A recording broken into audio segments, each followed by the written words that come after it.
হেফাজত, এটা কি রাজনৈতিক দল না অরাজনৈতিক দল আমরা বুঝতে পারছি না।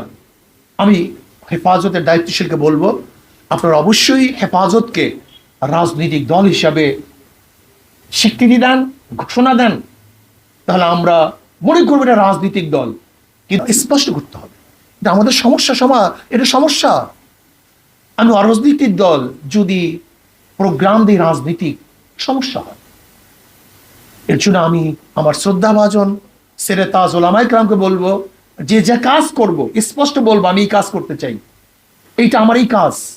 যদি এইভাবে আমরা স্পষ্টভাবে কাজ করতে পারি এবং সমাজকে গড়ার জন্য সবাই ঝাঁপিয়ে পড়তে পারি, তাহলে ইনশাআল্লাহ সমাজকে গড়তে পারবো।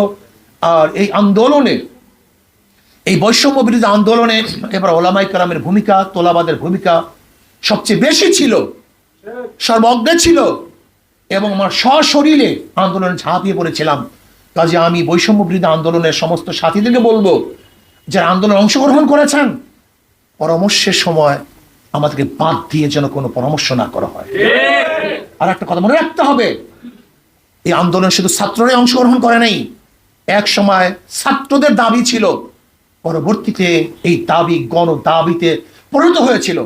ছাত্ররা প্রথম তো সরকার হঠাৎ আন্দোলনের ঘোষণা দেয় নাই, তারা কোঠা সংস্কার করতে চেয়েছিল, কিন্তু পরবর্তীতে এই আন্দোলন গণ আন্দোলনে পরিণত হয়েছে।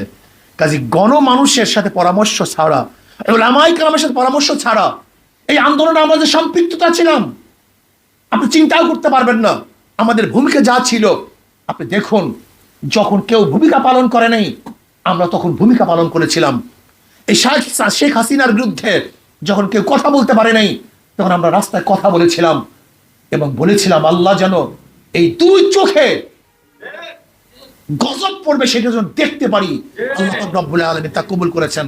আমরা বলেছিলাম ভারত, আপনার সেনাপতি, আপনার বিমান বাহিনী, আপনার পুলিশ বাহিনী, আপনার ভারত, চীন, রাশিয়া আপনাকে রক্ষা করতে পারবে না। আল্লাহ পাক রব্বুল আলামিন স্বচক্ষে তা দেখিয়ে নিয়েছেন। এখন আল্লাহর কাছে দোয়া করি, আল্লাহ যেন এই দুই চোখে ইসলামের হুকুমত দেখান।